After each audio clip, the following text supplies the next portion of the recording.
Bonjour, c'est IQ91. Voici l'analyse technique du CAC 40 pour la journée du vendredi 17 septembre 2010 pour le site boursicoté.com. Aujourd'hui donc, pour venir confirmer le début de tendance que nous avions eu sur les précédentes bougies, nous avons eu encore une belle séance de baisse. Pourtant la journée avait bien commencé puisque nous avons ouvert sur un gap haussier, donc à 3778,24. Je rappelle que le plus haut de la journée précédente était à 3766,13, donc nous avons eu un gap de 12 points à l'ouverture. Le plus haut a été marqué à 3795,48 pour finalement avoir une inversion de tendance à partir de la matinée, qui a vu une baisse des cours relativement régulière tout au long de la journée, influencée par les 4 sorcières. Nous avons marqué un point bas donc à 3705,29 pour finalement clôturer à 3722,02. Nous avons une variation de moins 0,38% sur cette séance, 14 points perdus sur le CAC. Nous confirmons donc ici le début de tendance baissière que je vous avais indiqué ici depuis cette bougie avec l'inversion des histogrammes du MACD. Du point de vue de cette séance, première chose, nous ouvrons sur un gap haussier. Un gap haussier, il y a plusieurs manières de le jouer. Soit il part directement à la hausse sans comblement, cela dénote une grande force des acheteurs.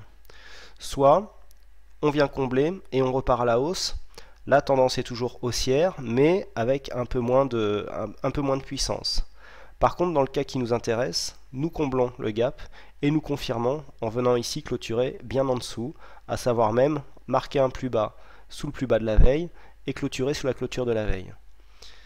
C'est un signal baissier, renforcé par le fait que nous avons ici un avalement sur plusieurs bougies, puisque si on regarde les corps des bougies, nous avons 1, 2, 3, 4 corps à l'intérieur du corps de cette bougie.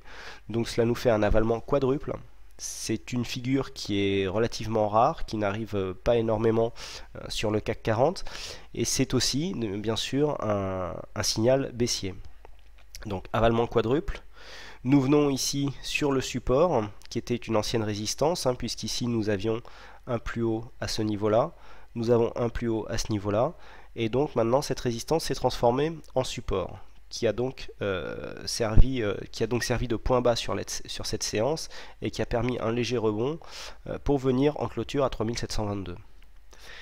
Ce signal baissier est confirmé par la position des indicateurs. Le RSI donc redescend, il est venu flirter ici avec la zone de surachat. Par contre, le stochastique, quant à lui, a croisé sa ligne de signal en zone de surachat, relativement haut. Je vous avais signalé ici dans les points max une valeur assez élevée. Ici, on croise donc la ligne de signal. On n'est pas encore sorti de la zone de surachat. C'est ce qu'il faudra surveiller pour confirmer la puissance de ce signal baissier. Pour l'instant, je vous rappelle que nous n'avons toujours pas attaqué le retracement des 23,6, puisque le plus bas s'est même marqué juste dessus. Donc pour l'instant, on ne peut pas parler de consolidation. Nous sommes toujours sous l'influence de cette tendance haussière. Il faudra attaquer ici les 3700 points en clôture pour venir valider un début de consolidation. Donc pour l'instant, ici, petit signal de baisse, mais qui devra être confirmé par la sortie de la zone de surachat. Donc, comme je vous l'ai dit, le MACD, quant à lui, depuis l'inversion de ces histogrammes, nous avons, c'est d'ailleurs le premier indicateur qui avait lancé le signal baissier, nous confirmons, nous voyons ici les deux moyennes mobiles qui ont tendance à se rapprocher, ce qui identifie l'histogramme comme ayant une progression baissière. Donc nous sommes toujours dans la continuité de ce signal baissier que nous avons maintenant depuis quelques séances. Bon, ici les volumes en forte hausse, ça s'explique par une séance des 4 sorcières, donc c'est les contrats à terme ayant une validité trimestrielle, il y en a 4 par an, qui en général génèrent une forte volatilité et donc un surplus de volume sur ce genre de séance. Donc comment jouer un tel signal? Alors tant que nous sommes ici au niveau des 3700 points, on considère que la consolidation n'est pas engagée, mais nous sommes sous l'influence de cet avalement, donc ce signal devrait ici prolonger le mouvement vers le bas. Le prochain retracement de Fibonacci étant à peu près ici à 3649 points pour aller attaquer les 38,2. Ça sera la prochaine zone à surveiller, donc après l'attaque des 3700 points, et bien sûr la cassure du support horizontal des 3708 points. C'est donc la zone à surveiller. Ici, le point haut du jour à 3795 points n'est pas pour moi, ne justifie pas qu'on prenne le Fibonacci dessus.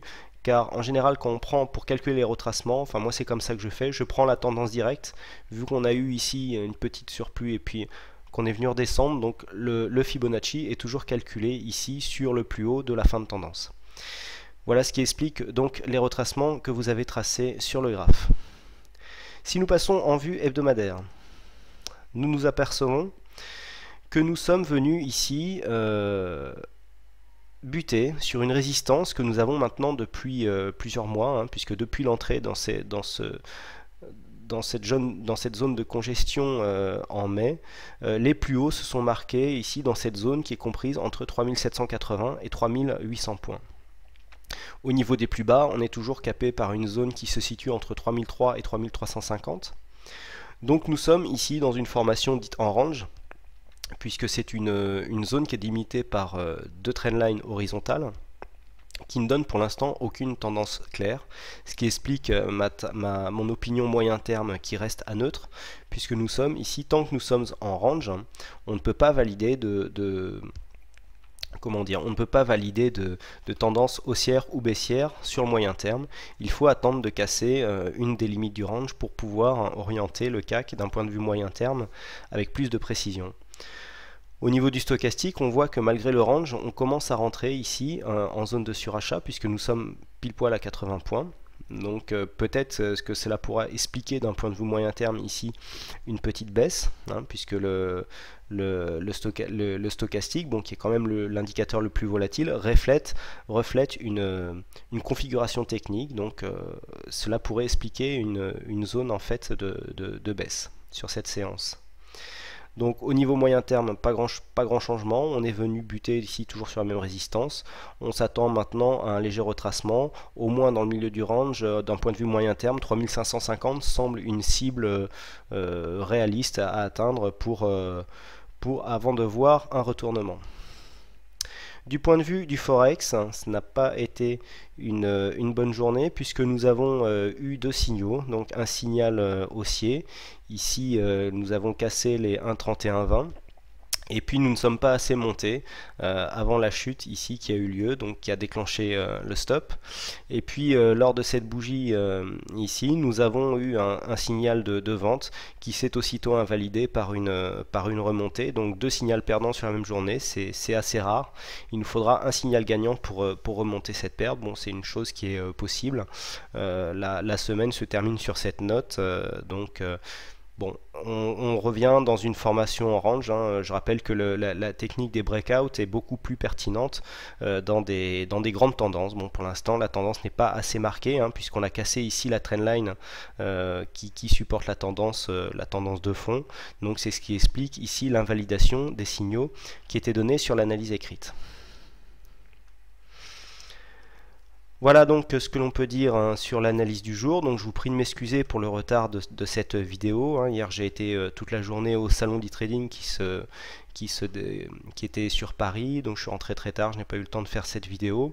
J'espère que vous ne m'en tiendrez pas rigueur. Sinon il ne me reste plus qu'à vous souhaiter à toutes et à tous un bon week-end. Profitez bien avant la reprise lundi. Lundi donc on surveillera, je vous le rappelle, pour synthétiser, la zone des 3700 points à la baisse avec une possible attaque ici sur la zone des 3650. Et puis à la hausse au niveau des plus hauts, on surveillera toujours la zone des 3780 points. Le plus haut du jour étant à 3800 points. Pour l'instant on a ici une forte zone de résistance. Une cassure de cette zone, qui m'étonnerait un petit peu, donnerait un nouvel élan haussier pour aller rejoindre pourquoi pas les 3640, mais bon, pour l'instant on est mal parti, on surveillera plutôt la baisse. Voilà, donc bon week-end encore une fois à toutes et à tous. Merci pour votre fidélité et votre attention. Merci aussi pour votre participation au site boursicoté.com. Je vous rappelle que vous pouvez toujours vous inscrire sur le compte Twitter du site pour être mis au courant en temps réel des mises à jour de la vidéo du site et d'autres événements particuliers concernant le site. Et puis sinon, bon week-end à tous. Merci encore une fois pour votre attention et je vous dis à lundi pour une prochaine analyse. Bon week-end.